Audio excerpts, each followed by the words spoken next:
අයිබෝවන් සුබදැසනක් වාසනාවන්ත ජයග්‍රාහී දවසක් ප්‍රාර්ථනා කරනවා. ඔබ එකතු වෙන්නේ සතියක පත්තර මේන්තුවත් එක්ක සතියේ දවස් 5 පත්තර බලලා දැන් සතිය අන්තයටත් ඇවිල්ලා. අද 2021 අවුරුද්දේ ජනවාරි මාසේ 10 වෙනිදා ඉරිදා දවස. නොදැනීම මේ අවුරුද්දෙත් දවස් 10ක් ගෙවිලා ඉවරයි. ඉතින් කාලය කියන දේ බොහොම ඉක්මනට ගලාගෙන යනවා, හඹාගෙන යනවා. ඉතින් කාලය ප්‍රයෝජනවත් විදිහට පාවිච්චි කරලා වැඩ කටයුතු කරන්න කියලා මේ උදේ පාන්දරම උදෑසනම අපි කියන්න සූදානම් වෙන විශේෂම අද ඉරිදා දවසක් හින්දා ටිකක් විවේකයෙන් නිදහසේ පාඩුවේ ගත කරන දවසක් හින්දා අද දවසේ ජාතික පුවත්පත්වල බොහෝ තොරතුරු තියෙනවා. ඔබට කියන්න අපි ඒ සියලු තොරතුරු හැකි පමණින් ඉතාමත් ඉක්මනින් ඔබට කියන්න සූදානම්. මාත් එක්ක ඉන්නවා දිනෝෂ. සුබදැසනක් දිනෝෂ. සුබදැසන නජිත් කතාව පටන් ගත්තයන් පස්සේ දැන් මට ටක් ගාලා මතක් වෙච්ච දේ ඒ තමයි ක්‍රිස් වර්ෂ 105 අද වගේ දවසක තමයි ඉස්සෙල්ලම මේ ওই චීන ජාතිකයෝ කඩදාසි පල්ප් හැදුවා කියලා කියන්නේ. ඒ කියන්නේ මේ පත්තර සියල්ල තියෙන්නේ නම් ඒ ගමනේ නජිත් අපි එළිය හම්බ වෙලා තියෙනවා. හැබැයි මේ කැමරාවක් ඉස්සර හම්බ වෙච්ච පළවෙනි කතාව. නජිත් අපි කතාව කොතනින්ද පටන් ගන්නෙ? දැන් සාමාන්‍යයෙන් සතිය අන්තපත්තරවල ස්වභාවය සහ සතිය පුවත්පත්වල ස්වභාවය වෙනස්නේ නේද? ඔව්. ඔය අතරේ මේ විශේෂම දැන් රටේ තත්ත්වය ගැනත් අමතක කරන්න බෑ. කොරෝනා වෛරසයෙන් මුළු මහත් ලෝකෙටම බලපෑම එල්ල වෙලා තියෙන අතරේ අපේ රටටත් ඒ බලපෑමෙන් මිදෙන්න හැකියාවක් නෑ. අපේ රටේ කොහොමද දැන් මේ වෙනකොට කොවිඩ් තත්ත්වය? ඔව්. අපේ රටේ කොහොමද තත්ත්වය කියන එක අපිට වාර්තා කරන්න පුළුවන් සෞඛ්‍ය ප්‍රවර්ධන කාර්යාංශය යාවත්කාලින කරන අප්ඩේට් කරන තොරතුරු අනුව ඔවුන්ගේ වෙබ් අඩවිය ඊයේ රෑ 10:01ට යාවත්කාලින කරනවා. ඒ අනුව ලංකාවේ කෝවිඩ් ආසාදිතයන් 40,338 දෙනෙක් සුව වෙලා ගිහිල්ලා තියෙනවා. 40,388 දෙනෙක් සුව වෙලා ගිහිල්ලා තියෙනවා.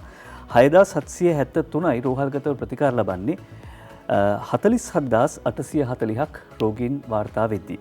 හොඳ තත්ත්වයක් තියෙනවා. ඒ කියන්නේ 40,838යි මේ 38ක් සුව වෙලා ගිහිල්ලා තියෙනවා. මරණ 229ක් වාර්තා වෙනවා. නජිත් එතකොට ලෝක තත්ත්වය ගත්තොත් දැන් අපි ඉන්න තැන කොතනද කියලා කිව්වන් පස්සේ ලෝක තත්ත්වය ලෝක සෞඛ්‍ය සංවිධානයේ වාර්තා උපුටා දක්වනවා. මේ වෙනකොට වාර්තා වෙනවා 9,11,359ක් ආසාදිතයන් 19,33,044ක් මිය ගිහිල්ලා තියෙනවා. කෝටි 9 ඉක්මවලා තියෙනවා ලෝකයේම කොවිඩ් ආසාදිතයන් ගණන 19,33,419 දෙනෙක් මිය ගිහින් තිබෙන බව තමයි තොරතුරු වාර්තා වෙන්නේ. වගේම 6,44,44,627 දෙනෙක් සුව වෙලා ගිහින් තියෙනවා කියලත් ලෝකයෙන් ලැබෙන තොරතුරු වාර්තා කරනවා. ওই තොරතුරුත් එක්කම අපි සූදානම් අද දවසේ ජාතික පුවත්පත්වල තොරතුරු වලට යමු වෙන විවිධ සිරස්තල දවසේ ජාතික පුවත්පත් වාර්තා කරන බොහොම වැදගත් සිරස්තල කිහිපයකුත් ඒ අතර තියෙනවා. අපි බලමු අද දවසේ සිරස්තල.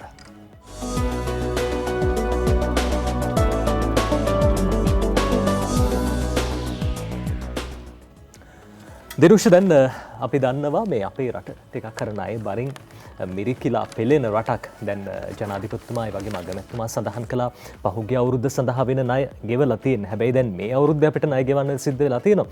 ණය ගෙවනකොට ණය ගෙවීම පහසු කරගන්න නැත්නම් මේ ණය බරින් නිදහස් වෙන ක්‍රමයක් අපි කල්පනා කරනවා. ඒකට හොඳම ක්‍රමයක් තියෙනවා දවසේ ජාතික පුවත්පත් කිහිපයක්. ජාතික පුවත්පත් දෙකක් මව්බිම සහ දෙවෙනි පුවත්පත ඒ පිළිබඳව තොරතුරු කියනවා. මව්බිම සිරස්තලයේ යොදමින් අද දවසේදී සඳහන් කරන්නේ ඔබට මට අපට හැම දෙනෙක්ටම බොහොම වැදගත් කාරණාවක්. ඒ තමයි 1971 දී සොයාගත් ඇමරිකාවත් අත ගැසූ ඇමරිකාවත් ඇස ගැසූ ලංකාවම ගොඩ දාන්න පුළුවන් සේරවාවිල රන් නිදිය ගොඩ ගන්නයයි කියලා කවුරුත් හිතපු නැති කතාවක්. 1971 දී ලංකාවේ අපේ රටේ රත්තරන් තියෙනවා කියලා ලොකු කතා බහක් ඇති වුණා. හැබැයි මෙන්න දැන් නැවතත් ඒ කතා බහ ඇවිල්ලා අපේ රටේ රත්තරන් නිදියක් තිබෙන බවට දැන් භූවිද්‍යා සමීක්ෂණ හා පතල් කැනීම් කාර්යාංශය තහවුරු කර තිබෙනවා. අද දවසේ ජාතික පුවත්පතේ පිළිබඳව වාර්තා කරනවා. ශ්‍රී ලංකාවට ස්වශක්තියෙන් නැගී සිටීමට වාසනාව උදා කරන රත්තරන් ලෝහය සහිත නිදියක් සේරුවාවිල බුත්තල ප්‍රදේශයේ වර්ග කිලෝමීටර 54ක භූමි ප්‍රදේශයක් පුරා විහිදී පැතිරී තිබෙන බවට භූවිද්‍යා සමීක්ෂණ හා පතල් කාර්යාංශය නව වසරේ ශ්‍රී ලාංකිකයන් වෙත සුබ ආරංචියක් ගෙනයි. 950 ගණන්වලදී මෙම නිදිය සම්බන්ධව මුලින්ම කරුණු අනාවරණය කරගෙන තිබුණත් පැවැති කිසිම ආණ්ඩුවක් නිදිය මිලදී කැනීම සඳහා කිසිදු පියවරක් ගෙන නැත. භූවිද්‍යා හා පතල් කැනීම් කාර්යාංශය මේ පිළිබඳව විමසූ විට පැවසුවේ ඉදිරි සංවර්ධන කටයුතු සඳහා මෙම නිදිය යොදා ගැනීමට 2009 අගෝස්තු 14 දරන ගැසට් පත්‍රය මගින් ප්‍රකාශයට පත් කර ඇති බවයි. ඒ වගේම කාර්යාංශය සඳහන් කරනවා මෑතකදී සිදු කරන ලද තවත් සමීක්ෂණයකින් හෙළි කරගත් තොරතුරු වලට අනුව මේ නිදිය තුළ රත්රන් පමණක් නොව තඹ ලෝහයේද විශාල වශයෙන් පවතින බවට තහවුරු කරගෙන තිබෙනවා. ලෝක වෙළඳපොලේ රත්රන් සහ තඹ කියන ලෝහ ඉතාමත් මිල අධික ලෝහ බවටත් සැලකෙනවා කියලා අද දවසේ මේ විදිහට මව්බිම පුවත්පත සඳහන් කරනවා. ඉතින් රත්තරන් තියෙනවා නම් මොනවාද කරන්න බැරි. ඒ හින්දා බලධාරීන් නිසි විදිහට මේ රත්රන් කැනීම් කරලා රටට ඒ වාසනාව උදා කර දෙන්න කැප වෙනවා නම් බොහොම වටිනවා නේද දිනුෂ? හරියට හරි රත්තරන් කතාවක් කිව්වේ නජිත් මේ මොකද දැන් මේ රත්තරන් නිදියක් මතුවේ කියද්දිම නජිත් කිව්වා මේක සුභාරංචියක් කියලා.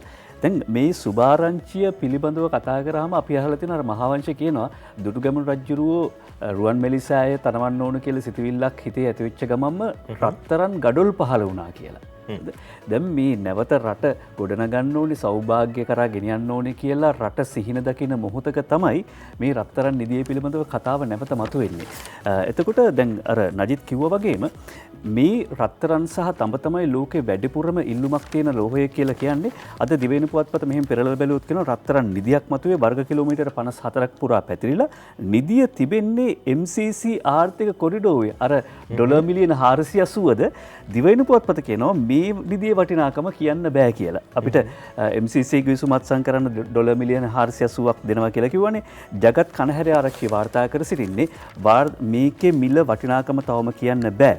මේ අතර තවත් සුභාරංචියක් තියෙනවා. ඒ තමයි බුත්තල කූරම්පොළ සහ හලාවත පඩිරෙන්ඩාව පැතිර පවතින යපස් නිදි දෙක කැනීම සම්පූර්ණයෙන්ම රජය යටතේ සිදුවන බව පරිසර අමාත්‍යාංශය සඳහන් කරනවා. පඩිරෙන්ඩාව යපස් නිදියේ වර්ග කිලෝමීටර 26ක පමණ භූමියක් පුරා පැතිරෙන බවත් අවම වශයෙන් යකඩ ටොන් මිලියන 86ක් එහි තැන්පත්ව ඇති බවත් භූවිද්‍යා සමීක්ෂණ හා පතල් කාර්යාංශය සඳහන් කර සිටිනවා. එතකොට දැන් ඔන්න khනිජ නිදිමත් වෙලා අර නජිත් කිව්වා වගේ නජිත් අපිට මේ මතක් වෙනවා මේ රෝහණ බැද්දගේ මහත්මයා කියන ගීතයක් තියෙනවා පුදුම හීනයක් කියලා. ඒ තමයි මේ ඔය 70 දශකයේදී මේ පේසාලෙන් තෙල් මතු වුණා කියලා කිව්වා. හැබැයි එතකොට ඒ පුවතහපු රෝහණ බැද්දගේ මහත්මයා එවල ලියපු ගීතයක් තමයි ඔය පුදුම හීනයක් කියන්නේ. එතකොට හැබැයි අපි තෙල් මතුවේයි කිය හිතාගෙන හිටියා. බර කරත්ත වලින්ම දිගු ගමනක් ගියා. දැන් මේ රත්තරන් නිදිය කනින්නේ කවදද? කනින්නේ විදේශීය සමාගම් වෙනවද? එතකොට මේවා රෝ මටීරියල්ස් ඉදිරියට ඒ කියන්නේ අමුද්‍රව්‍ය විදියට යනවද? එහෙම නැත්නම් වැලියු ඇඩිෂන් අග එකතු කරලා ගෙනියනවද?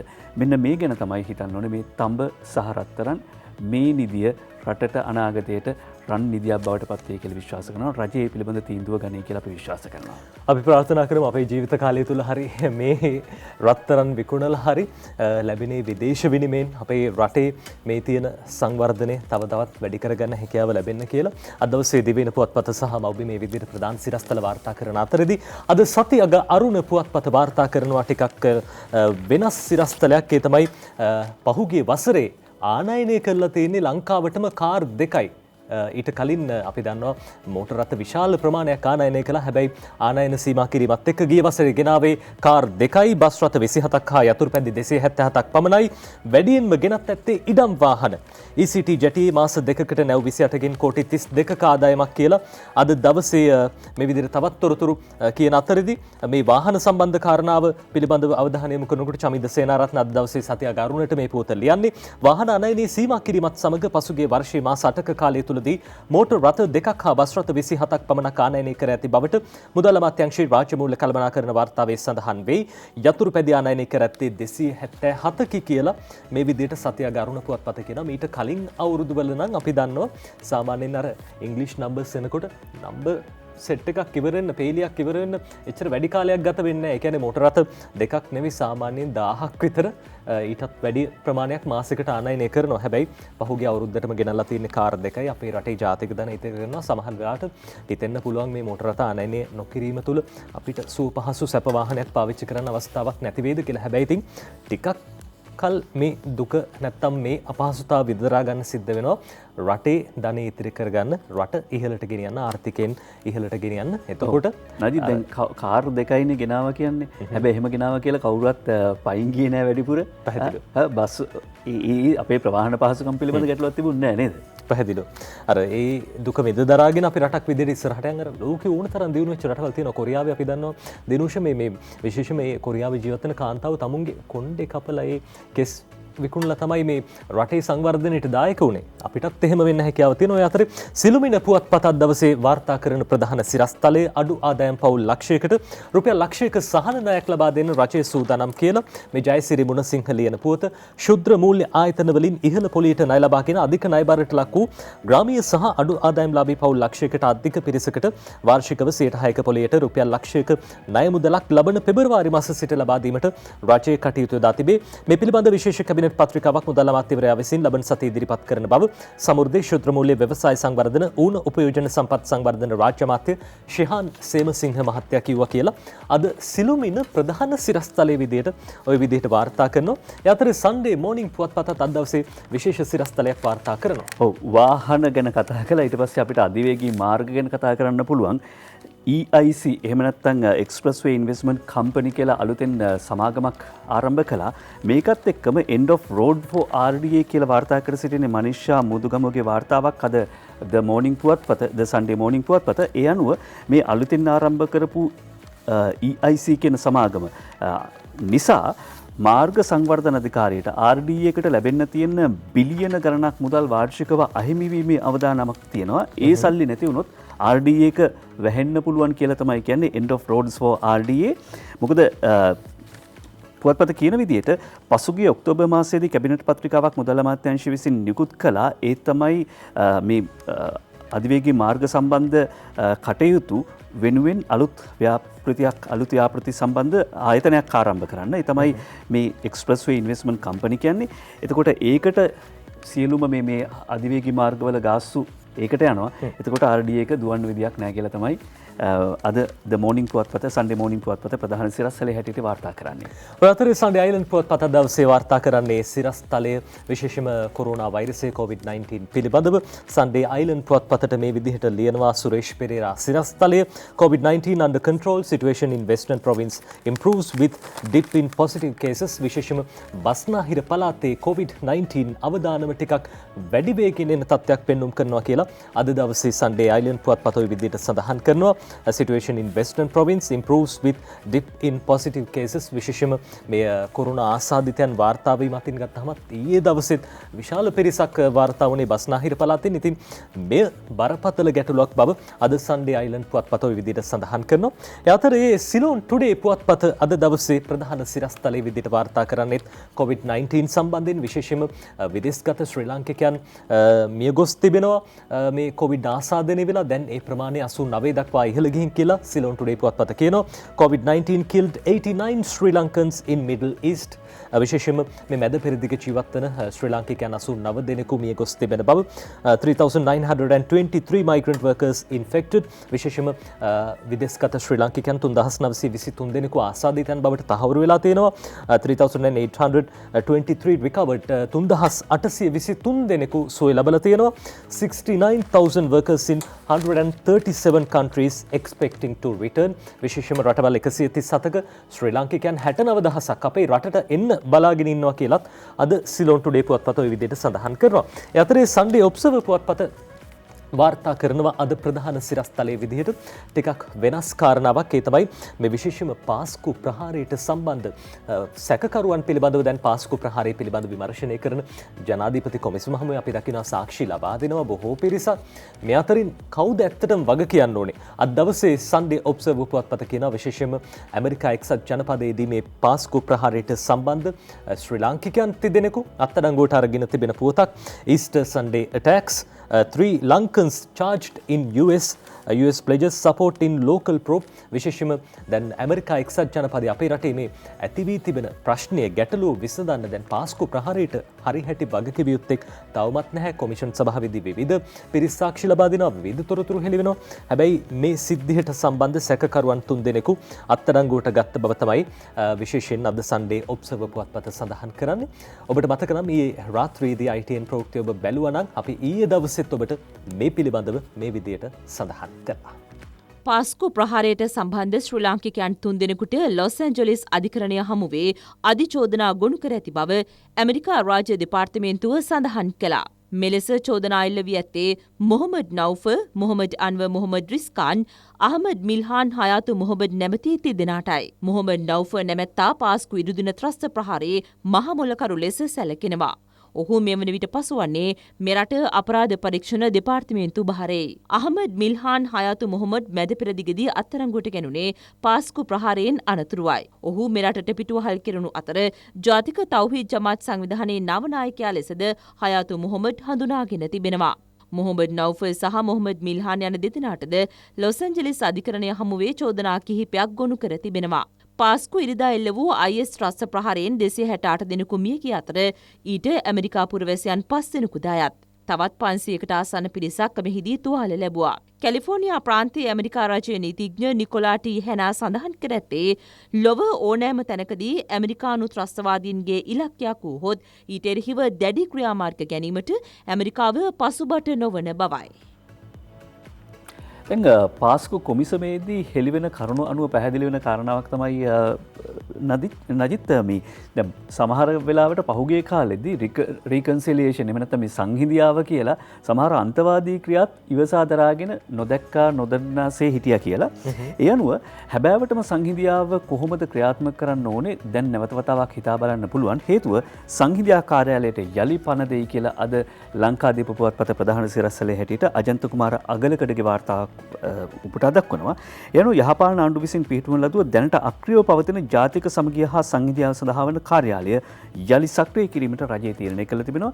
හැබැයි සංහිඳියාව මොකක්ද කියලා අපි පෙන්නමු. දැන් ගෑරෙප්පුවෙන් ඕන්නම් කෑම කන්න පුළුවන්. ඒ වගේම බඩට යන පුළුවන්. අපි දෙකෙන් මොකක්ද තෝරගන්නේ? ඒ අනුව සංහිඳියා කාර්යාලයට යලි පණ දෙයි සංහිඳියාව මොකක්ද කියන්නේ කියලා අපි ලෝකයට කියා දෙමු. ඒ තමයි අද ලංකාදීප පුවත්පතේ ප්‍රධාන සිරස්තලය. අපිට කියන්න තියෙන දිනුෂර ඒ සංහිඳියා කාර්යාලය නම් අර සංහිඳියා කාර්යාලය වගේ වෙන්න නම් එපා කියන දේ තමයි. මේක නම් ඒක වගේ වෙන්න එපා. ඒ අතරදී දේශීය පුවත්පත අද දවසේ ප්‍රධාන සිරස්තලයේ විදිහට වාර්තා කරනවා කොවිඩ් එන්නත මුල් වටේදී ලක්ෂ 34කට ලබා දෙන්න නියමිතයි කියලා මේ දේශපාලන වාර්තාකරු දේශයට ලියන්නේ. රජය විසින් දැනට සකස් කර ඇති කොරෝනා එන්නත් කරන මූලික සැලසුමට අනුව මුල් වටේදී මෙරට මුළු ජනගහනයෙන් 34,41,000කට එන්නත ලබා දීමට සැලසුම් කර ඇති බවට වාර්තා වෙනවා කියලා දේශය ওই විදිහට සඳහන් කරනවා. දේශයේ ඒ පුවතත් එක්කම විශේෂම තවත් බොහෝ තොරතුරු අද දවසේ ජාතික පුවත්පත් වාර්තා කරන ඒ සියල්ල බලන්න දකින්න ඕනේ. ඊට කලින් විරාමයක් ලබා ගමු.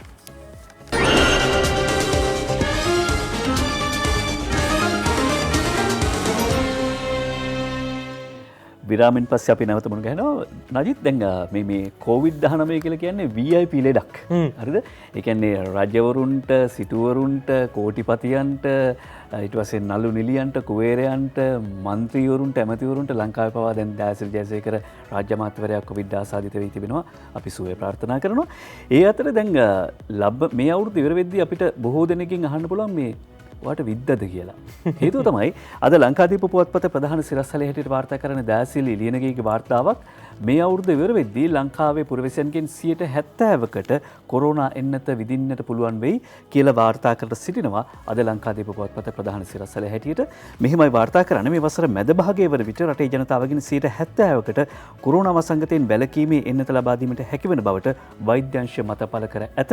ලංකාදීපේ සිරස්තල අතරේ වාර්තා කර සිටින්නේ අපි ලෝක සෞඛ්‍ය සංවිධානයේ රටේ ජනතාවගෙන් 20%කට සහ ආසියානු සංවර්ධන බැංකුව ණය සහන පදනම මත සපයන ඇමරිකානු ඩොලර් මිලියන 184ක මුදලක් යටතේ මිලියන 184ක මුදලක් යටතේ මෙලෙස 70%ක පිරිසකට එන්නත ලබා දීමට කටයුතු කරන බව කියලා සඳහන් කරනවා.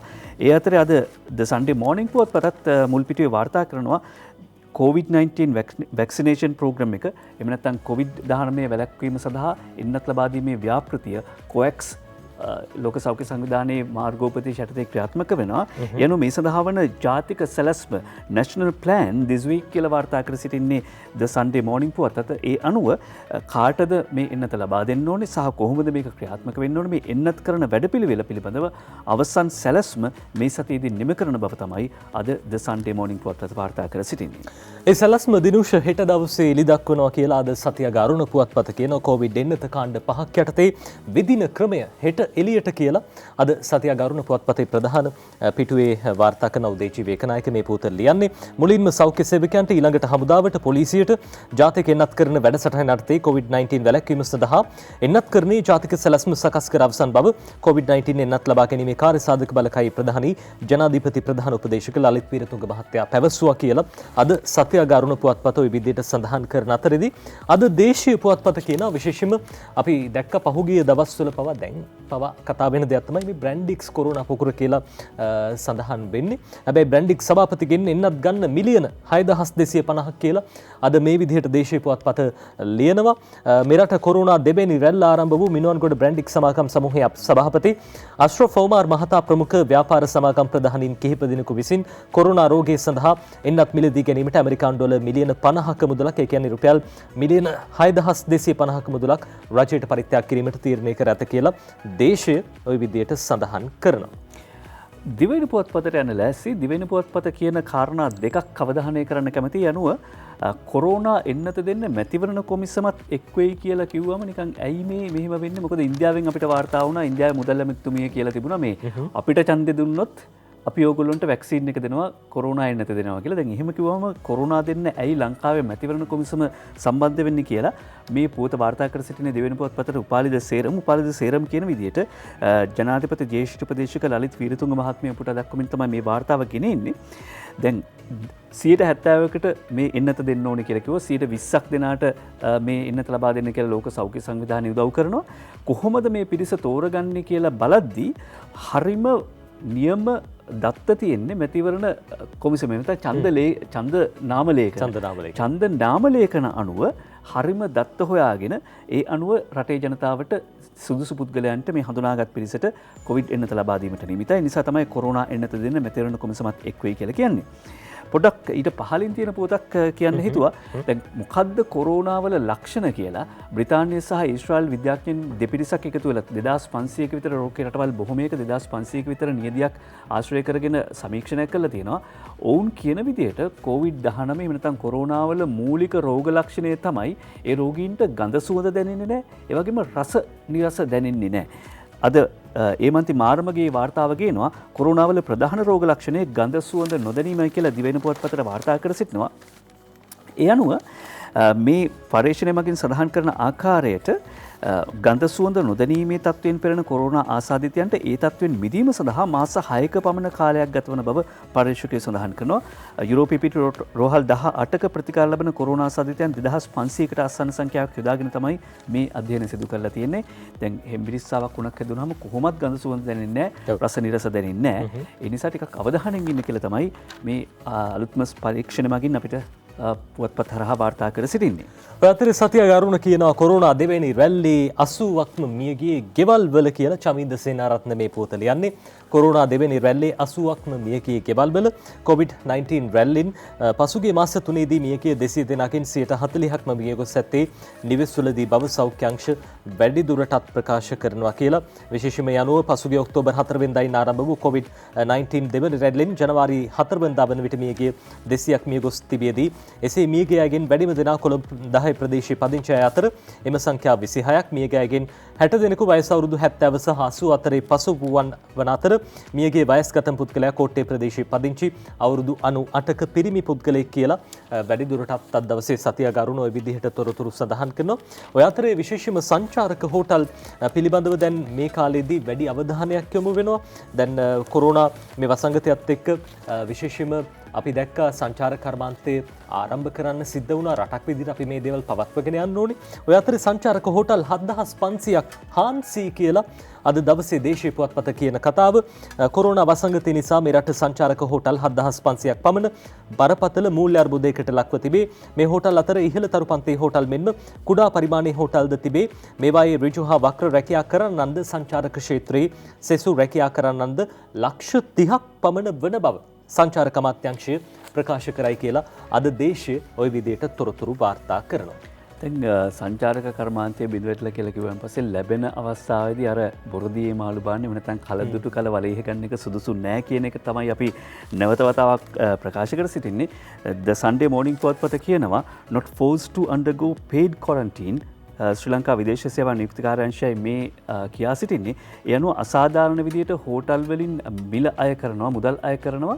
ඒ නිසා මේ අනිවාර්යයෙන් එහෙම නැත්නම් බල කරලා හෝටල් වල නිරෝධායන වෙන්න අවශ්‍ය නැහැ කියලා විශේෂයෙන්ම සඳහන් කර සිටින්නේ විදේශ සේවා නියුක්ති කාර්යාංශය. මේ වෙනකොට සංවාදාත්මක මාතෘකාවක් කරලා තියෙන්නේ මැද පෙරදිග කලාපයේ ඉන්න ශ්‍රමිකයන් ඇතුළු මේ බොහෝ දෙනාට ලංකාවට එන්න ඊළඟට නිරෝධායන වෙන්න ලොකු බිලක් ගෙවන්න සිද්ධ වෙනවා කියලා. ඒ නිසා විදේශ සේවා නියුක්ති කාර්යාංශය කියන්නේ රජය මගින් සහනදායී ක්‍රමවේදයක් ක්‍රියාත්මක වෙනවා. නොමිලේ නිරෝධායන මධ්‍යස්ථාන ක්‍රියාත්මක වෙන නිසා සල්ලි ගෙවලා යන්න ඕනේ කියලා අනිවාර්යෙන් එහෙම කාටවත් බල කරන්න බෑ කියලායි විදේශ සේවා නියුක්ති කාර්යාංශය දැනුම් දෙන්නේ. දන්න කියන ඥාතීන් ඉන්නව නම් රටේ ඉඳලා නැවත ලංකාවට එන්න ඔවුන්ටත් මේ පණිවිඩය කියන්න නේද? ඔය අතරේ සිළුමිණ කියනවා දවසේ ගුවන් මගීන් ගෙන්වීම කාණ්ඩ 4ක් යටතේ සිදු කරනවා කියලා තාරක වික්‍රමසේකර මේ පුවත ලියන්නේ. ජනවාරි 21 වෙනිදා ගුවන් තොටුපළ විවෘත කිරීමෙන් පසු මෙරටට පැමිණෙන ගුවන් මගීන් කාණ්ඩ 4ක් යටතේ වර්ගීකරණය කර ඔවුන්ට අදාළ සෞඛ්‍ය ආරක්ෂිත ක්‍රමවේද ක්‍රියාත්මක කරන බව ගුවන් තොටුපළ හා ගුවන් සේවා සමාගම් නියෝජ්‍ය සභාපති රජීව සූර්යරච්චි මහතා සිළුමිණට පැවසිය කියලා මේ ගුවන් මගීන් ඉදිරියේදී ගෙන්වන්නේ කාණ්ඩ 4ක් යටතේ කියන කාරණාව ඔවුන් සඳහන් කරනවා. ඒ අතරදී විශේෂයෙන්ම දිනකට සිද්ධ කරන PCR පරීක්ෂණ සංඛ්‍යාව පිළිබඳවත් අද දවසේ ජාතික පුවත්පත් විවිධ තොරතුරු වාර්තා කරන විශේෂයෙන්ම මහජන සෞඛ්‍ය පරීක්ෂකවරුන් කියන තොරතුරු මේ සියලු තොරතුරු අද දවසේ ජාතික පුවත්පත් වාර්තා කරනවා. මම හිතන්නේ මේ දිනුෂ අද දවසේ දෙවෙනි පුවත්පත වාර්තා කළා. දැන් මේ වෙනකොට දිනකට මෙරට සිද්ධ කරන PCR පරීක්ෂණ සංඛ්‍යාව. ඔව්. දැනට 10000ත් 15000ත් අතර ප්‍රමාණයක් සිදු කරන්නේ. දිවෙන වාර්තා කරනවා දිනකට මෙරට සිදු කරන PCR ප්‍රමාණය 20000 දක්වා ඉහළ නංවන්නට කටයුතු කර තිබෙන බව ඒ මන්ති මාරමගේගේ වාර්තාවක් තමයි මේ. ඒ අනුව ඉදිරියේදී 20000 දක්වා දිනකට කරන PCR ප්‍රමාණය වර්ධනය කරන්න කටයුතු කරලා තිබෙනවා. සෞඛ්‍ය වෛද්‍ය කාර්යාංශය සහ විශේෂයෙන්ම මහජන සෞඛ්‍ය සංවර්ධනයේ පිළිබඳව අවධානය යොමු කරමින් වෛද්‍ය හේමන්ත හේරත් මහත්මයා සඳහන් කළා කියලායි සඳහන් කරන්නේ අද ඒ මන්ති මාරමගේගේ මේ වාර්තාව දිව ඉන පුවත්පත. දිනකට PCR 20000ක් කරන්න ලැස්ති. ඒ අතරේ කොරෝනා ප්‍රතිකාර පෞද්ගලික අංශයටත් ලබා දෙන බව අද සිළුමිණ පුවත්පත කියනවා. භක්ති ධර්මප්‍රිය මෙන්ඩිස් ලියන පුවත පෞද්ගලික අංශයේ රෝහල් වලට කොරෝනා ප්‍රතිකාර මධ්‍යස්ථාන පවත්වාගෙන යාම සඳහා අවසර ලබා දීමට තීරණය කර ඇති බව යුද හමුදාපති ජෙනරාල් ශවේන්ද්‍ර සිල්වා මහතා පැවසුවා. සෞඛ්‍ය අමාත්‍යාංශය මගින් ලබා දී ඇති නිර්දේශයන්ට අනුව හෝටල් සංකීර්ණයන් තුළ මේ කටයුතු සිද්ධ කරන්නටත් ඉදිරියේදී විශේෂම සූදානම් කියලා පෞද්ගලික අංශයේ රෝහල් වලටත් කොරෝනා ප්‍රතිකාර මධ්‍යස්ථාන පවත්වාගෙන යාමට හැකියාව ලැබෙනවා. දැන්ටමත් මේ සඳහා පෞද්ගලික රෝහල් දෙකකින් කැමැත්ත පළ කර ඇති බවත් අවශ්‍ය පහසුකම් සපුරන රෝහල් වලට මෙම අවස්ථාව ලබා දෙන බවත් ශවේන්ද්‍ර සිල්වා මහතා හෙළි කළා කියලා අද දවසේ සිළුමිණ පුවත්පත වාර්තා කරනවා. දැන් ඉතින් අපි හිත හදාගෙන ඉවරයි කොවිඩ් එක ජීවත් වෙනවා කියලා නජිත්. ඒ විතරක් නෙවෙයි දැන් අද අපි වාර්තා කර සිට 70%ක් පුරවැසියන්ට එන්නත ලබා දීමට හැකි වෙයි කියලා අපේක්ෂා කරනවා අවුරුද්දේ මැද භාගය වෙනකොට. එතකොට දැන් කොවිඩ් එක ජීවත් වෙනවා නම් ඉතිරි වැඩ ටික අපි බලා ගන්න වෙනවා. අපි සිරස්වල වලත් තියෙනං මම ලෑස්ති ඊළඟ ටිකට යන්න නජිත් ගාව තව තියෙනවා සමහරට. ඔව්. ඒ තමයි සුළු සහ මධ්‍ය පරිමාණ සහල් නිෂ්පාදකයන්ට ණය පහසුකම් ලබා දෙන්න කියලා අග්‍රාමාත්‍ය මහින්ද රාජපක්ෂ මහත්මයා උපදෙස් ලබා දෙනවා.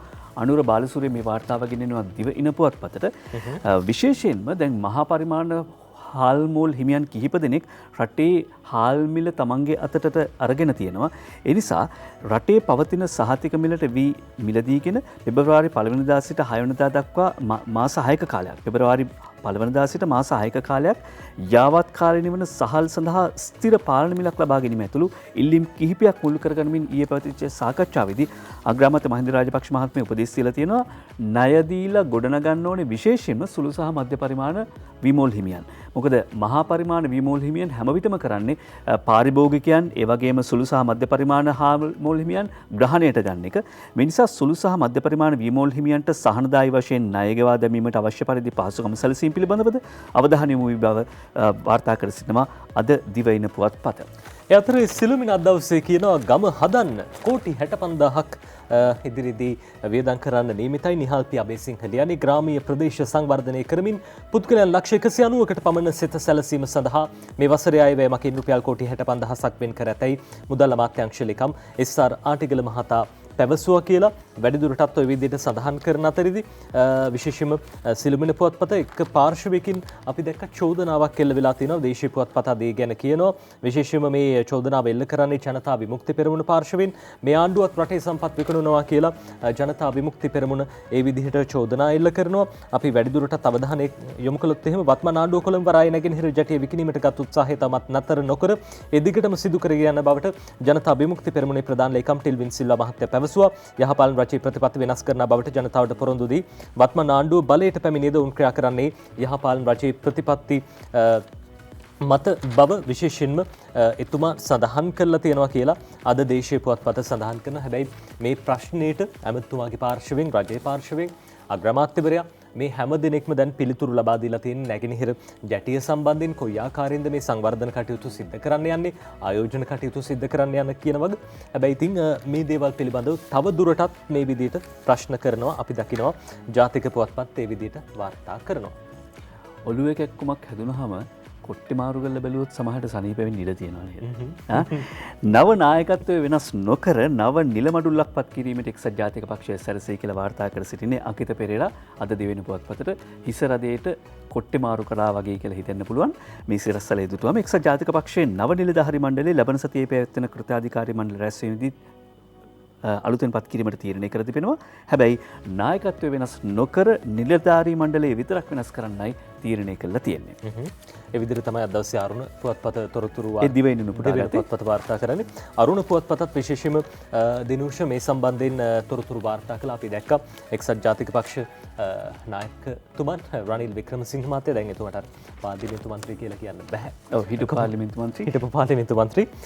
ඒ අතරදී අරුණ මේ විදිහේ තොරතුරක් කියනවා. උදේචි වේකනායක මේ පොත ලියන්නේ රනිල් වේවැල අතට ගනි නව නිලධාරීන් හා ආසන සංවිධායකවරුන් පසුපස පන්නයි කියලා මේ ඉස්කෝලේ සර් කෙනෙක් කරන්න ඕන වැඩක් එතුමා කරනවා වගේ තමයි අපිට පේන්නේ. ලබන සතිය පැවැත්වීමට නියමිත එක්සත් ජාතික පක්ෂ කෘත්‍යාධිකාරී මණ්ඩල රැස්වීමේදී පත්වන නව නිලධාරී මණ්ඩලය සහ ආසන සංවිධායකයන්ගේ ක්‍රියාකාරීත්වය පිළිබඳව මාස 6ක අධ්‍යයනයක් කිරීමටත් එහිදී වගකීම් පැහැර හරින්නන් හෙළි වුවහොත් ඔවුන් එම තනතුරු වලින් ඉවත් කිරීමටත් පක්ෂ නායක රනිල් වික්‍රමසිංහ තීරණය කර ඇත කියලා අද මේ විදිහට සතිය අරුණ පුවත්පත සඳහන් කරනවා. ඉතින් වැඩ කරන්නේ නැති කට්ටිය අයින් කරනවා නම් හොඳයි. වැඩ කරන තැන්පත් කරලා පක්ෂේ ටිකක් හරි උඩට ගන්න පුළුවන්.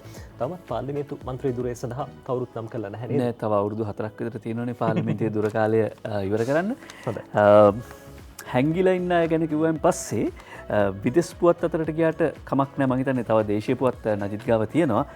දැන් මේ සතියන්තේ සමහරලාවට ටිකක් දවල් වල නැගිටලා තේ කෝප්පයක් බොන ගමන් එහෙමනේ බලන්නේ. එතකොට ජැක්මා හැංගුවාද හැංගුණාද කියලා ප්‍රශ්නයක් තියෙනවා. විදෙස් පුවත් අතරේ අද සිළුමිණ පුවත්පත විශේෂාංග ලිපියක් පළ කරනවා. ටිකක් කරුණු හොයලා ටිරෝනි වෑවලගේ තමයි සංස්කරණය කරන්නේ සක්වල ගල කියන මේ විශේෂාංග පිටුව. එයනෝ ජැක්මා කියන්නේ කවුද කියලා මුලින්ම හඳුන්වා දෙනවා. ජැක්මා හඳුනාගත්තේ ඇමසොන් අන්තර්ජාතික වෙළඳපොලේ ආසියානු මුහුණුවර ලොවට හඳුන්වා දුන් පුද්ගලයා වශයෙන්. වෙනත් විදිහකින් කියනවා නම් චීනයේ කණපිට පෙරළපු අති දක්ෂ ව්‍යාපාරිකයා. කෙටි කාලයක් ඇතුළත මතුවී පැමිණි ජැක්මා බටහිර ව්‍යාපාරික ක්‍රමවේදය චීනීය මුල් කරගනිමින් ආසියාව පුරා පැතිරවීමට සමත් වුණා. ඒ කියන්නේ වෙස්ටර්න් මොඩල් එක මේ ඊස්ටර්න් කන්ට්‍රීස් වලට පෙරදිගට ගෙනාපු ව්‍යාපාරිකයා තමයි ඔහු. දැන් ඔහු මාස 3ක් විතර නෑ. මේකත් එක්කම චීන කමියුනිස්ට් පක්ෂයට චීන ආණ්ඩු පක්ෂයට චෝදනා එල්ල වෙනවා. මොකද පහුගිය දවස්වල ජැක්මා උත්සාහ ගත්තා තමන්ගේ සමාගම චීන කොටස් වෙළඳපොළට නිකුත් කරන්න, සම්බන්ධ කරන්න. ඒ වගේම ඔහු චෝදනා කළා චීනයේ ආර්ථික ප්‍රතිපත්තිය පිළිබඳව. කොහොම වුණත් මේ වන විට ජැක්මා අවසන් වරට පොදු සමාජයේ දක්නට ලැබී මාස 3ක පමණ කාලයක් ඉක්ම ගොස් තිබේ. ඔහු සම්බන්ධ හොඩුවාවක් නැති නමුත් ඔහුගේ පාර්ශවයෙන් ඒ සම්බන්ධ චෝදනාවක්ද නැත. ඒ අනුව ජැක්මා මේ සිදු කරමින් ඉන්නේ තවත් ව්‍යාපාරික ඇස්බැඳුමක්ද? අපි දන්නේ නැතහොත් සැබවින්ම චීන රජයෙන් ඔහුට ජීවිත තර්ජනය එල්ලවීද. මේ ප්‍රශ්න සඳහා පිළිතුරු ලැබෙනතුරු බලා සිටීම හැර වෙනත් විකල්පයක් නැත. ඒ අතරතුර මේ වගේ ලිපි එහෙම තිබුණොත් අපි කියවලා තවත් ඒ ගැන දැනුවත් වෙමු නේද? එතනින් යනවා නැවත වතාවක් නජිත් ගාවට. අද ක්‍රීඩා පුවත් වලින් විශේෂයෙන්ම සත්‍යාගාරුණ පුවත්පත වාර්තා කරන ක්‍රීඩා පුවතකට ක්‍රීඩා පුවතක් කියවට මේ විශේෂම ක්‍රීඩා තොරතුරක් අද සත්‍යගරුණ මේ විදිහට ඒ පිළිබඳව වාර්තා කරන්නේ. මේ බලන්න ශ්‍රී ලංකාවේ නව ජාත්‍යන්තරයට ගෙන ගිය ලංකාව නියෝජනය කරන්න මට නීතිමය බාධාවක් තියෙනවා කියලා මේ ක්‍රීඩිකාව සඳහන් කරනවා. හොරණින් ග්‍රීසියට ගිය රිටි පැනීමේ ඔලිම්පික් ජානය කතා කරයි කියලා තමයි මේ සිරස්තලයේ යොදලා තියෙන්නේ. ආප්ප කිරිබත් වගේ ලංකාවේ කෑම්වලට ආසයි කියලත් සඳහන් කරනවා. කවුද මේ? අපි බලමු. මව්ගේ කුසෙන් උපතේ සිට රැගෙන එන්නා වූ ජානයේ මහිමයට ලියැවෙන ලෝකයේ සමහර ක්‍රීඩා අතර රිටි පැනීමේ ක්‍රීඩාවද විශේෂයි. ආසියාතිකයන්ට තරම් පහසු නොවුණු මෙම ක්‍රීඩාව දකුණු ආසියානු කලාපයට එද්දී තවත් දුර්වලයි. නමුත් ඒ නීතියක් නොවන බව අපට අනාවරණය වන්නේ ග්‍රීසින්. ඒ කතාව මෙසේයි. ගෘහසේවිකාවක ලෙසින් ඉසුරු සොයා ග්‍රීසියට යන හොරණ ප්‍රදේශයේ දිවි ගෙවූ බ්ලොසම් ඇන්ටනි ඩෝසන් නම් වූ කාන්තාවට ක්‍රිස්ටෝපර් පොලොක් නම් වූ පෝලන්ත ජාතිකයෙකු මුණ ගැසෙන්නේ දෛවෝපගත ලෙසින්. එසේ විවාහයෙන් කෙළවර කළ ඔවුන් දෙදෙනාගේ සින්හේ රොබින්සන් පොලෙක් සහ හෙලේන් ක්ලවුදියා පොලෙක් නමින් පුතෙකු සහ දුවෙකු සිටින අතර සෙනෙහබර කැදැල්ලක් ගොඩනැගූහ. 2004 වසරේදී වූ හදිසි අනතුරකින් සිසෙමියා අහිමිවත් වී දරුවන් දෙදෙනා සමගින් තනි වුණු බ්ලොසම් අනේක විද දුක්ඛම් කටළු මැදින් සිය දරුවන් පෝෂණය කළා. ඒ වන විට මේ කඳුළු වලට ඇගේ දියණිය වූ හෙලන් උපරිම සාධාරණය සිදු කර තිබේ. 20 දිනකට ආසන්න 2021 ටෝකියෝ ඔලිම්පික් සිහින සැබෑ කරගත් ග්‍රීකයන්ගේ අහුරේ කෙනෙකු වන්නට අද හෙලෙන් ක්ලවුදියා පොලොක් සමත්ව සිටින්නීය කියලා වැඩිදුරටත් සඳහන් කරන මේ හෙලන් පිළිබඳව විශේෂයෙන්ම ශ්‍රී ලාංකික මවකට දාව ග්‍රීසියේදී උපන් මේ හෙලන් දැන් ඔලිම්පික් ජය ගන්න සූදානමින් ඉන්නවා. ග්‍රීසියේ ඔලිම්පික් කණ්ඩායම නියෝජනය කරන්නට ඇයට හැකියාව තිබෙනවා. හැබැයි ලංකාව නියෝජනය කරන්න නීතිමය බාධාවක් තියෙනවා කියලා හෙලන් වැඩිදුරටත් සඳහන් කරනවා. ඉතින් අපේ රටේ ක්‍රීඩාව කවදා හරි ලංකාවට ඇවිත් ලංකාවේ ක්‍රීඩාව නංවන්න උදව් දෙනවා කියලත් මේ හෙලෙන් ක්ලවුදියා වැඩිදුරටත් සඳහන් කරනවා. අද සත්‍යගරුණ පුවත්පත ওই විදිහට තොරතුරු වාර්තා කරනවා. ඒ අතරේ දිනුෂ අද දවසේ ජාතික පුවත්පත්වල ටැබ්ලොයිඩ් අතිරේකයන් විවිධ තොරතුරු කියනවා. ITN අපේ මාධ්‍ය ජාලයට සම්බන්ධ බොහෝ තොරතුරුත් අද ටැබ්ලොයිඩ් වාර්තා කරනවා. ඔව් විශේෂයෙන්ම මේ ටැබ්ලොයිඩ් පත්තරවල මාතෘකා බවට පත්වෙන්නේ මේ සමාජයේ ජනප්‍රිය සංස්කෘතිය තියෙන දේවල්. දැන් ටැබ්ලොයිඩ් පත්තර එහෙම නැත්නම් මේ අතන මව්බිම් පුවත්පත් තමයි මේ පුවත්පත් කලාවට හඳුන්වා දෙන්නේ ලංකාවේදී. ඒකට මේ සමහරලාවට ටැබ්ලොයිඩ් පත්තරේ කියවන්නම එහෙම නැත්නම් මේ පොඩි කෑල්ල කියවන්න පත්තරේ පොඩි කෑල්ල කියවන්නම සමහර උදවිය පත්තර ගන්නවා. අද මීවිත අතිරේකයට යනවා. මීවිත අතිරේකය අද අපි දිවෙන පුවත්පත එක්කයි ලැබෙන්නේ. බ්‍රෝට ලැබෙන ප්‍රතිචාර ඉහළයි කියලා යෂ් වීරසිංහ මේ කියන්නේ. කඩුවෙල ගම්පහ ප්‍රදේශය තමන්ගේ ගම් ප්‍රදේශය ඒ අනුව යෂ් ක්ෂේත්‍රයට පය තියන්නේ හඬ කැවීම් ශිල්පියෙක් විදියට. එතනින් පස්සේ ඔහු මේ ආපු ගමනේදී බ්‍රෝ චරිතය හරහා ස්වාධීන රූපායන විකාශය වෙන මේ ටෙලිනාට්‍ය හරහා ඔහුට ලැබෙන ප්‍රතිචාර ඉහළයි කියලා යහු සඳහන් කර සිටින්නේ. මෙහෙමයි අහිංසක පෙම්වතා හෝ වෙන මොන විදිහ හෝ චරිතයක් ලැබුණත් ඒ තුල මට යමක් කරන්න තියෙන්න ඕන. එතනදී අහිංසකද දුෂ්ටයද කියන එක වැදගත් නෑ. ඒත් දුෂ්ට චරිත රඟපාන්න මගේ වැඩි කැමැත්තක් තියෙනවා. මොකද හැම වෙලාවෙම දුෂ්ටයට කරන්න යමක් තියෙනවා. මේ විලන්ගේ චරිතය රඟපාන්න සමහරු මේ කැමති නෑ. හැබැයි එහෙම දුෂ්ටයාගේ චරිත රඟපාලා ජනප්‍රිය වෙච්ච චරිත ඕන තරම් ඉන්නවා. බ්‍රෝට ලැබෙන ප්‍රතිචාර ඉහළයි ඒ ස්වාධීන රූපවාහිනිය නිසා. ඔය අතරේ අපි දැක්ක ගමන් හඳුනන චරිතයක් පිළිබඳව අද දවසේ රසඳුන අතිරේකයේ මේ විදිහට ලියනවා. කලින් මේ විත අතිරේකයේ ඒ විදිහේ තොරතුරු වාර්තා කරපු වෙලාවේදී රසඳුන කියනවා මේ ප්‍රවීණ රංගන ශිල්පී බුද්ධි වික්‍රමයන් පිළිබඳව වැලිකතර සිංහල චිත්‍රපටයේ සිනමාවේ සන්ධිස්ථානයක්. එහි ජෝබේ වික්‍රම රංගපෑවේ ගෝරින් මුදලාලිගේ චරිතය ඔහුගේ සගයා ලෙස රංගපෑ නළුවායම චිත්‍රපටයේ රංගපෑ මහා සිනමා පෞරුෂයක් සේම කිසි දිනක ප්‍රේක්ෂක සිතින් බැහැරට නොගියේය. එසේම අඹයහළු ටෙලි නාට්‍යයේද කැන්දලන්ද චරිතය රංගපෑම නිසා කුඩා දරුවන්ගේ පමණක් නොව වැඩිහිටියන්ගේද විරෝධය ඔහුට එල්ල විය. ඒ රංගනයේ එපමණටම තාත්වික විය. අද මෙතුමන් විශේෂයෙන්ම වියපත් වෙලා ඉන්න කාල සීමාවක් මට දැන් සෑහෙන කාලෙකින් නිර්මාණයකට සම්බන්ධ වෙන අවස්ථාවක් ලැබුණේ නැහැ. මීට අවුරුදු 7කට කලින් මම බයිපාස් සැත්කමකට මුහුණ දුන්නා. ඊට පස්සේ නිර්මාණවලට සම්බන්ධ වීම අඩු කළා. මගේ යාළුවෝ සහ ඥාතීන් කිහිප දෙනෙක් එකතු වෙලා විදුලි රෝද පුටුවක් අරන් දුන්නා. දැන් ඉතින් වැඩිපුරම කාලය ගත වෙන්නේ රෝද පුටුවෙන් ඇඳටයි ඇඳෙන් රෝද පුටුවටයි කියලා බුද්ධි වික්‍රමයන් මේ පිළිබඳව විශේෂයෙන් සඳහන් කරනවා. එතුමන් පිළිබඳව ප්‍රේක්ෂක අපගේ මතකය තවමත් එලෙසින් පවතිනවා. එතුමන්ට විශේෂයෙන්ම නිදුක් නිරෝගී සුව අපි ප්‍රාර්ථනා කරනවා. ITN මාධ්‍යජාලයේ විදිහට හැකි පමණ අපි විශේෂයෙන්ම මාධ්‍යජාලයක් විදිහට කලාකරුවන්ට සෑහෙන දායකත්වයක් ලබා දීලා තිනවා. ඉදිරියටත් ඒ කටයුතු ඒ ආකාරයෙන්ම ක්‍රියාත්මක කරන්න අපි සූදානම්. ස්වාධීන රූපවාහිනියේ මේ කූඹියෝ ටෙලිනාට්‍ය කියලා කියන්නේ මේ සිද්ධි අධ්‍යයනයක් මාධ්‍ය සහ අලෙවිකරණ ක්ෂේත්‍රයේ කේස් ස්ටඩි එකක් විදිහට තමයි කූඹියෝ ටෙලිනාට්‍ය සැලකෙන්නේ. කූඹියෝ සමග යලි කරලියට එන යුරේනි කියලා අද මේ විත ලිපියක් පළ කරනවා. යනෝ යුරේනි කවුද?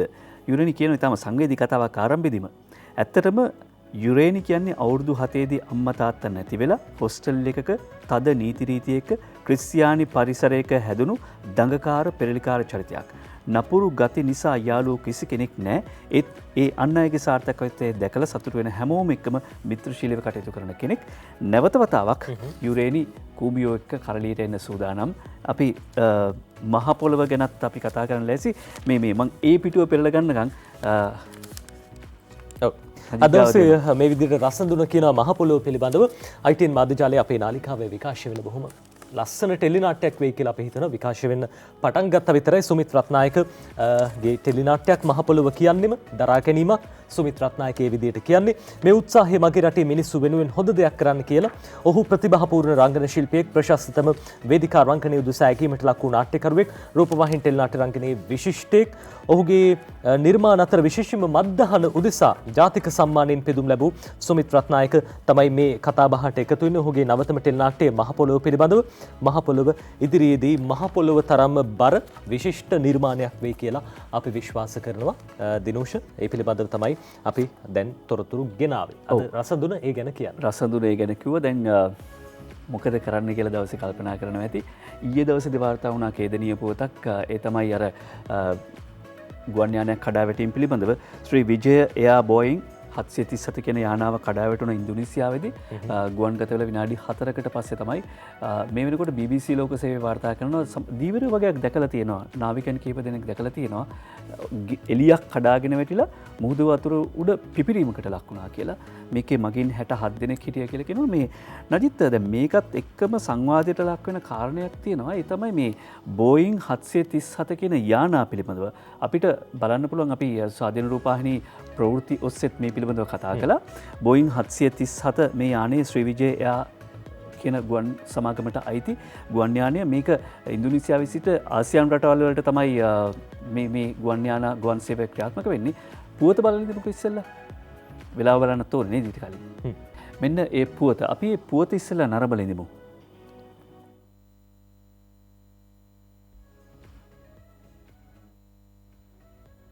ඉන්දුනීසියාවේ ජකාර්තා ගුවන්තොටුපොළින් තමයි ගුවන් යානය පිටත් වෙන්නේ. පිටත් වෙලා විනාඩි 4කදී සිළු සම්බන්ධතා ඇන හිටිනවා. මේ වෙනකොට මීටර 3000ක් උඩ, ඒ කියන්නේ අඩි 10000ක් ඉහළ අහසේ තමයි මේ යානය තිබුණා කියලා කියන්නේ.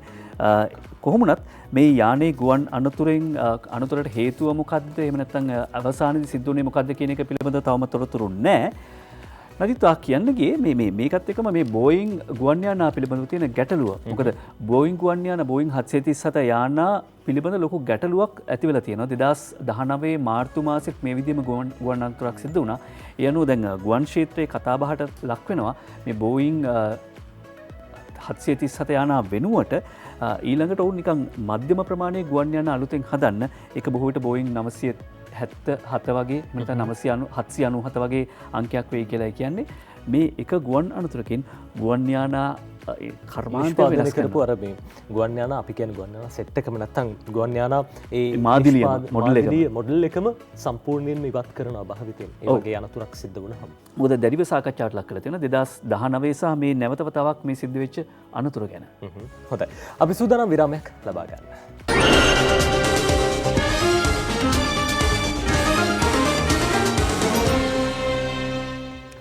ඔබ නැවතත් එකතු වෙන්නේ පත්තර මේන්තුවත් එක්ක විශේෂයෙන්ම සතියක පත්තර මේන්තුව. අද අපි ජාතික පුවත්පත්වල තොරතුරු බලමින් ඉන්න අතරේදී විශේෂයෙන් විවිධ තොරතුරු කතා කරන අතරේදී අපිට මේ කාරණා පිළිබඳව දිනුෂ අමතක කරන්න බැහැ. විශේෂයෙන්ම බුලත් සිංහල කිව්වහම අර නාය යෑමකට ලක්වෙච්ච ප්‍රදේශයක් සාමාන්‍යයෙන් අපේ රටේ ජනතාව ගත්තහම ටිකක් දිලිදු පිරිස් වැඩි වශයෙන් ජීවත් වෙන කලාපයක් විදිහට අපිට හඳුන්වන්න පුළුවන්. හැබැයි සවිශක්තිය අතින් රටේ ජනතාවගේ අර අපි දන්නවා මේ විශේෂම සංචාරකයෝ ආවමත් ආගන්තුක සත්කාර අතින් මේ හැම දෙයක් අතින්ම පිරිපුන් ජනතාවක් මේ ප්‍රදේශයේ ඉන්නේ. හැබැයි ඒ මිනිස්සු පහුගිය කාලේ අසරණ වෙලා හිටියා. අද ඒ ගැන සිළුමිණ මේ විදිහට ලියනවා. නන්දන ශ්‍රී කෝට්ටේගොඩ මේ විශේෂාංගය ලියන්නේ අද දවසේ සිළුමිණ පුවත්පතට. ජීවිත 27ක් බිලිගත් පාහියන්ගල කඳුළු මතක කියලා මේ විදිහට අද ඡායාරූපිකුත් එක්ක මේ ඔබට බලා ගන්න පුළුවන් බුලත් සිංහල ප්‍රදේශයේ නායෑමට ලක් වූ ප්‍රදේශයේ බුලත් සිංහල පාහියන්ගල ගම ආසියාවේ ආදිතම මානව ජනාවාසය පුරාවිද්‍යා කැණීම් ප්‍රකාරව අවුරුදු 48000ක් ඒ ජනාවාසයේ පැරණි වර්ෂ 2017 විශේෂයෙන්ම 5 වෙනි මාසේ 25 වෙනිදා ඒ පාහියන්ගල ගැන යලිත් ලෝකයේ කතා කරන්නට ගත්තා. ඒ බිහිසුණු ඛේදවාචකයක් සමගින් මේ ප්‍රදේශයට මිලිමීටර 503ක මහ වර්ෂාපතනයක් ලැබුණා. කුකුළු මගුරු පැලැන් යටගම්පිටිය ගංගා උතුරා ගොස් මහා ජල ගැල්මක් සමග මහා නායෑම් වැලක් සිද්ධ වෙලා දැනට අවුරුදු 3ක්. එහිදී මේ විපතට ස්ථාන 436ක් ගොදුරු වුණා. 41 දෙනෙක් මරණයට පත් වුණා. තවත් 36 දෙනෙක් අතුරුදන් වුණා. නිග්ගහ දෙමටපිටිය පාහියන්ගල තිබ්බොට්ටාව බඹරාතුල ඉහළ වෙල්ගම මහගම පොල්ගොඩ ඒ වගේම වේයන්ගල්ල කුඩලිගම පරගොඩ මොරවක ඒ වගේම ට්‍රැපර්ගාවත්ත කොබවක යන කඳු පන්තින්ද එදින මහා වර්ෂාව සමග පුපුරා දෙදරා වැටුණා කියලා මේ වැඩිදුරටත් මේ කඳුළු මතකයේ පිළිබඳව සඳහන් කරන අතරේදී ජාතික ගොඩනැගිලි පර්යේෂණ සංවිධානයේ නිර්දේශය අනුව කොට්ටාසේ අවදානම් සහිතව සිටි පවුල් 750ක් ඉවත් කිරීමට තීරණය කළා තියෙනවා.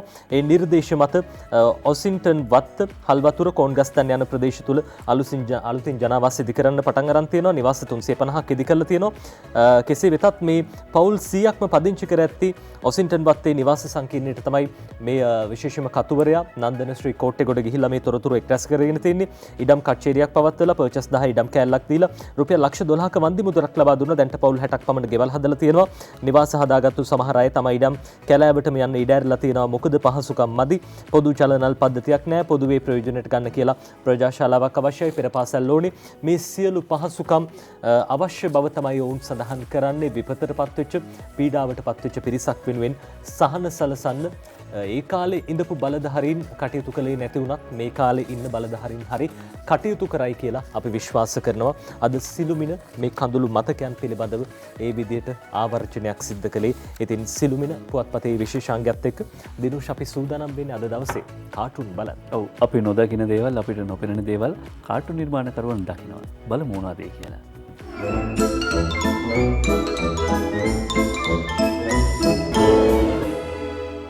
අපි සිළුමිණ පුවත්පතෙන් පටන් ගනිමු කාටුන්. දැන් නීතියේ දෙවඟන ඉන්නවා ඇස් බැඳගෙන දැලක් නෙවෙයි අර මේ කූඩයක් මේ ගොටුවෙන් මාළු අල්ලනවා. දැන් මේකේ ETI මාළු 4 දෙනා ඉන්නවා. හරිද? ඊට පස්සේ පාස්කු ප්‍රහාරයේ අපරාධකරුවොත් ඉන්නවා. දැන් මේ දැලෙන් එනතම් මේ නෙට් එකෙන් එහෙම නැත්නම් මේ කූඩෙන් ETI මාළු 4 දෙනා පණීද? තියෙන ප්‍රශ්නේ ඒක තමයි. හැබැයි අපි දැක්ක මේ නඩුව විභාග වෙන අවස්ථාවේදී නීතිපති දෙපාර්තමේන්තුවේ නිලධාරීන් ඉතාම දැඩි පරිශ්‍රමයක් විශේෂයෙන්ම ඊයේ දවසේදී අධිකරණයට කරපු කරුණු පැහැදිලි කිරීමේදී ඒ නියෝජ්‍ය සොලිසිටර් ජෙනරාල්වරිය සඳහන් කරන්නේ රජයේ සේවකයෙක් හැටියට මං හෘද සාක්ෂිය අනුව කටයුතු කරන්නේ. ඒ අනුව මේ අප ලබා දෙන්න එපා. මෙතන ජන සමාජයේ හදගස්ම තේරුම් ගන්න ඕනේ කියලා. කියන්නේ නීතිය ක්‍රියාත්මක වෙනවා වගේම කියන්නේ යුක්තිය ඉටු වෙනවා වගේම ඉටු වෙන බව පෙනෙන්නට තියෙන්න ඕනේ කියලා ලොකු කොන්දේසියකුත් තියෙනවානේ. ඒ අනුව මේ ETI මාළු 4 දෙනා පණීද දැලෙන් ඒ වගේම පාස්කු ප්‍රහාරයේ අපරාධකරුවෝ මේ දැලට අල්ලගන්න පුළුවන් වෙයිද? අපේ නම් ප්‍රාර්ථනාව පුළුවන් වෙන්න ඕනේ කියලා. අපිට පේන්නේ අර නීතිය දෙවඟනට මේ පාස්කු ප්‍රහාරයේ සැකකරුවන් පේන්නේ නැද්ද? තාම බොහෝ දුරින් ඉන්නේ. තාම ටිකක් දුරින් ඉන්නේ. ඔය අතරේ ලංකාදීප පුවත්පතේ අද පියල් සමරවීරගේ ලංකෝනිස් කාටුනේ අපි බලමු. ලංකෝනිස් කාටුනේ මේ දෙන්නෙක් කතා වෙනවා. මේ දෙන්න ආර්ථික ත්‍රස්ත ඒ වගේම මේ ත්‍රස්ත මර්ධන කටයුතු කොවිඩ් උදර මේ මාතෘකා තියෙන පත්තරයක් තමයි බල ඉන්නේ. ඔය අතරේ මේ දෙන්න අතර කතා බහක්. අර මාස්ක් දාගෙන ඉන්නේ වෙලාවට කොහොම හරි මේ දෙන කතා වෙනවා. බැලුවම මේ එන ප්‍රශ්න වලින් අපිට බේරෙන්න පුළුවන් වෙන්නේ අපි මැරුණු දාට තමයි. බැලුවම මේ එන ප්‍රශ්න වලින් අපිට බේරෙන්න පුළුවන් අපි මැරුණ දාට තමයි කියලා එක්කෙනෙක් කියනකොට අනිත් එක්කෙනා කියනවා දැන් නම් මැරුණ දාටත් බැරි වෙයි වගේ. මොකද කියලා අනිත් එක්කෙනා අහනකොට මෙන්න ආයි උත්තරේ දෙනවා මැරුණට පස්සේ ආදාහනේද භූමදානේද කියන ප්‍රශ්නෙත් එනවනේ. මැරුණට පස්සේ ඔය වගේ ප්‍රශ්නක් තියෙනවා ආදාහනේද භූමදානේද කියලා. අද සමාජයේ ලොකු කතා බහක් ලොකු ප්‍රශ්නයක් වෙලා තියෙනවා මේ මැරුණට පස්සේ ආදාහනේද භූමදානේද කරන්න කියලා. හැබැයි ඉතින් තවම නිර්දේශ ලබා දීලා තියෙන්නේ ආදාහනය කරන්න විතරයි. රත්තු කොටු ෂර්ට් අඳින මුහුණේ ලපයක් තියෙන මේ කවුද MD වීරරත්න අද මම හිතන්නේ ඉංග්‍රීසි පුවත්පතයි සිලොන් ටුඩේ පුවත්පතට තමයි මේ කාටුනේ නිර්මාණය කරන්නේ. කනින් දුම්පිට වෙලා තියෙනවා අනුර කුමාර දිසානායක සහෝදරයාගේ. මොකද හේතුව අගමැතිතුමා කියනවා east container terminal won't be sold විකුණන්නේ නැහැ නැගෙනහිර පර්යන්තය. ඒක කිව්වා විතරයි අනුර කුමාර දිසානායක මහත්තයාගේ කනින් දුම්පිට වෙනවා කියලා MD වීරරත්න සිලොන් ටුඩේ පුවත්පතට අඳින කාටුනෙන් අපිට කියන්නේ. හොඳ ඊළඟට අපි බලන්න සූදානම් සතියග අරුණ පුවත්පතේ හසන්ත විජිනායකගේ හුරේරා කාටුනේ බලන්න මේ හුරේරා කාටුනෙන් ඇඳලා තියෙන්නේ මොකද්ද කියලා. මේ දේශපාලකතුමකුයි තව එක්කෙනෙකුයි කතාවක්. විදේශ ශ්‍රමිකයෝ ගෙන්වන වැඩපිළිවෙල අවුල් වෙලා විශාල පිරිසක් අතරමං වෙලා කියලා එක්කෙනෙක් කියනවා. අනිත් එක්කෙනා කියනවා ඔය මිනිස්සු යුක්‍රේනයට යවන වැඩපිළිවෙලක් හැදුවනම් මෙලහට ලංකාවේ බං. ඔය මිනිස්සු යුක්‍රේනයට යවන වැඩපිළිවෙලක් හැදුවනම් මෙලහකට ලංකාවේ බං කියලා කියනවා. ඉතින් මේවා තමයි ගොඩක් අය කතා වෙන්නේ. යුක්‍රේනය පිළිබඳව වැඩියෙන් කතා වෙනවා මේ දවස්වල. ඔව්.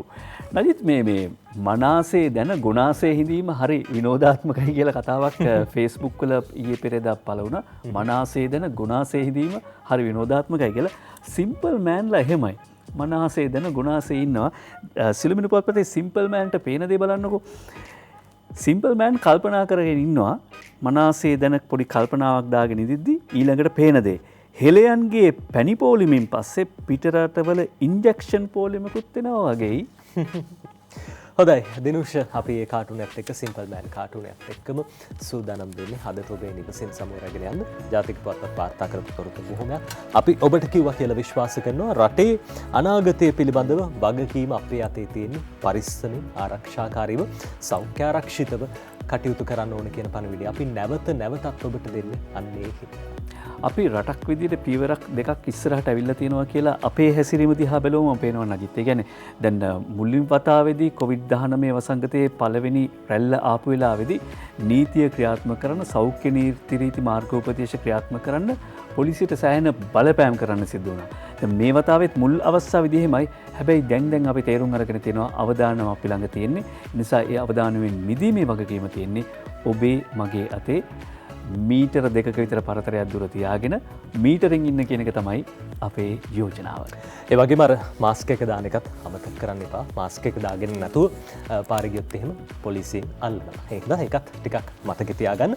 අපි සූදානම් සමුගන්න යලිත් අපි ඔබ මුණ ගැහෙන්නේ ලබන සෙනසුරාදා උදේ 6ට සතියක පත්තර තුලින්. ඊට කලින් අපි විශේෂයෙන්ම සඳුදා දවසේ හම්බ වෙනවා පත්තර මේන්තුව තුලින්. සුබ දවසක්.